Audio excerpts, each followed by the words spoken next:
Hi there, welcome to the first session of our interview problems. So today we are going to learn a new technique called as the sliding window approach. So let's get started. So the first, let us introduce this technique with the problem. So instead of understanding first theory and then solving the problem, we shall first see the problem and then we'll understand how we can use this technique. So basically where this sliding window technique is used, it is used when we have some problems based on sublist or based on contiguous subarrays. So let's say the interviewer asked us this question: given an array, find the average of all contiguous subarrays of size k in it. So basically what this problem means is we are given an array of length n. So what we have to do is we have to find the average of all subarrays of size k, right? So suppose the array is given as 1 3 2 6 and so on, and the size of subarray is 5. So what he wants us to do is for the size 5, so first from this, so he wants us to find the average of first 5 elements, then he wants us to find the average of next 5 elements, then he wants us to find average of further 5 elements. So in this way he wants us to find the average of all 5 elements next to one another, that is the contiguous subarrays of size 5. So how we can solve this? So the brute force approach. So let's start with the brute force approach, right? So every time when we are approaching an interview, we must go from the brute force approach and then go on optimizing the solution. So what I'll do is first we'll check the brute force approach. So can you think of one approach? If you want, you can pause the video, think of it, and then go to the next slide. So I hope you have paused the video now. So let's move to the next section, that is the brute force approach. Now the brute force approach. So given an array, we want to calculate sum of every 5 elements starting from the current element, like so sum of first 5 elements, that is 1 plus 3 plus 2 plus 6 minus 1, and its average, that is 2.2. Also the next 5 elements will be this 3 2 6 minus 1 4, and its average, that is 2.8, and so on, and finally you have to return that new array. So what we can do is, as I have told you how we are going to solve the same procedure, we can simulate in the array. So the pseudocode for this will look something like this, that is I will have my result array where I will store the result, and I will have my length stored in the variable, and I will run a loop which will move from initial position, starting position, to L minus k plus 1. Why? Because suppose my k is 5, so the last contiguous array which I will be able to do is will be the last 5 elements, that is 1 2 3 4 and 5. This, if when I am at 4 I won't be able to have an array of size 5, so that won't be calculated. So at max I would be calculating the subarray or the average of the subarray at the position of n minus k plus 1, right? Or basically n minus k if I am considering an inclusive case. So my basically the brute force solution will be like I run a loop from initial position, starting position, to L minus k, that is still here, till this index, that is the subarray starting from here, then subarray starting from here, this, then subarray starting from 2, then subarray starting from 6, then minus 1, and here actually subarray starting from minus 1. So at max I will run my loops from 1 3 2 6 and minus 1, because after minus 1 from 4 I cannot have a subarray of size 5. Okay, so the pseudocode will look like this. So I will run an outer loop here, and then for each of this outer loop I will count the average of 5 elements after it, that is the k elements after it, right? And finally I will append my result and return this. So what will be the complexity of this brute force approach, right? So the complexity of this brute force approach is, for every element of this input array, what we are doing is we are calculating the sum of next k elements, right? So for this element we are calculating some of the next k elements, for this next k elements, for this next k elements, and ignoring like the real mathematical bound, that is we are not considering the last n minus k elements in the loop. So overall the upper bound would be big O of n into k, that is for each of the n elements we are considering the sum of the next k elements, or we are running the loop for k times, right? For each element you can consider that we are running the loop for k times. So the complexity would be n into k, right? So can we improve it? So again I request you, if you want you can pause the video, think of some optimization, and then move forward. Now we'll move to the optimized code, optimized version. So first let us see what observations we can make, right? So for any two consecutive subarrays there is an overlapping part calculated twice, right? If you see when I'm calculating the subarray from index 0 to 4, and afterwards when I'm moving my subarray, or when I'm calculating the subarray from index 1 to 5, what I'm doing is there are actually 4 common elements, that is k minus 1 common elements, whose sum I have actually calculated before, right? So this is the repetition involved in my problem, which is increasing the complexity, right?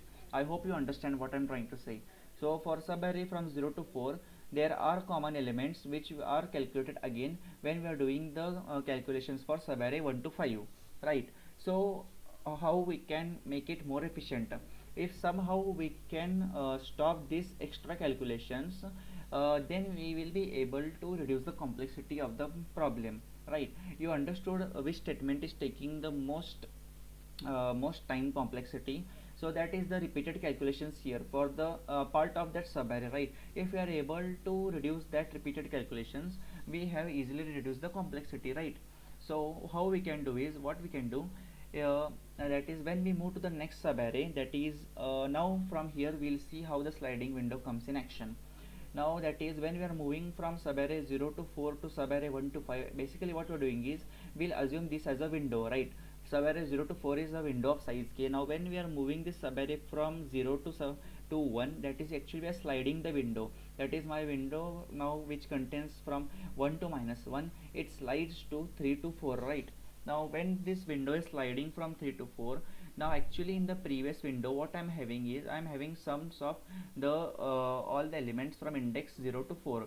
Now when I'm sliding from 0 to 1, now what I can do is, I can subtract that element, that is the previous element which was removed from my window, from the total sum, so that right now I will have the sum from from subarray 1 to 4, right? And on this current this window, I will add the sum of the new incoming element. So in this way I will have my new sum. This picture will help you identify. So initially my sliding window was this.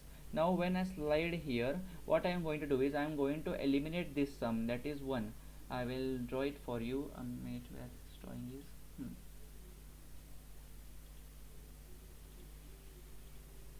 Right, now see, now initially my sliding window is this, and when I slide my window, what I'm going to do, I have some of these elements, right?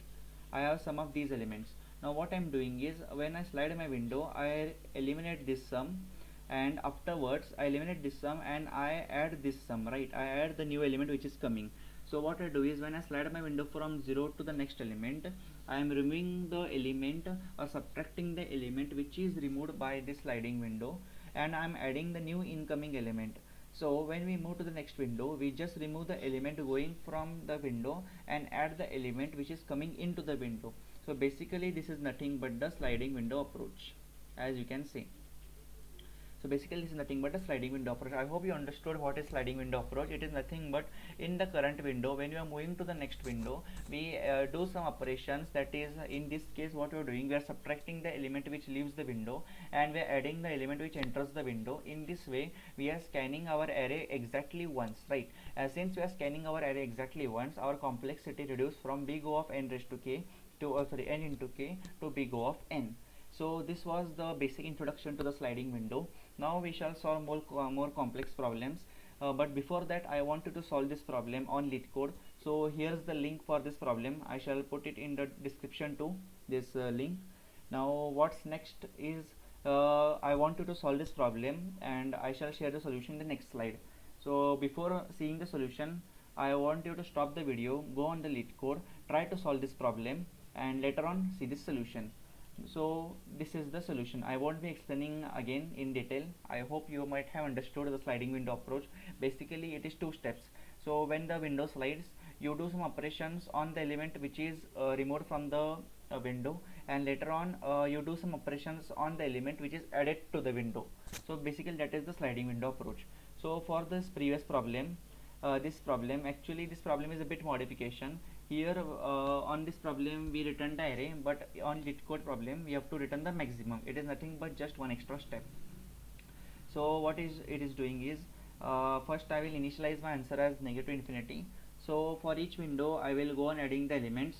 Now when my window will become of size k, what I will do is, I shall take its average, and whatever will be the maximum average, I shall store it. Now I am doing this sliding window operation here. So what I'm doing, I'm removing the first element of the window, that is whatever will be the start of my window will be pointed by window start, right?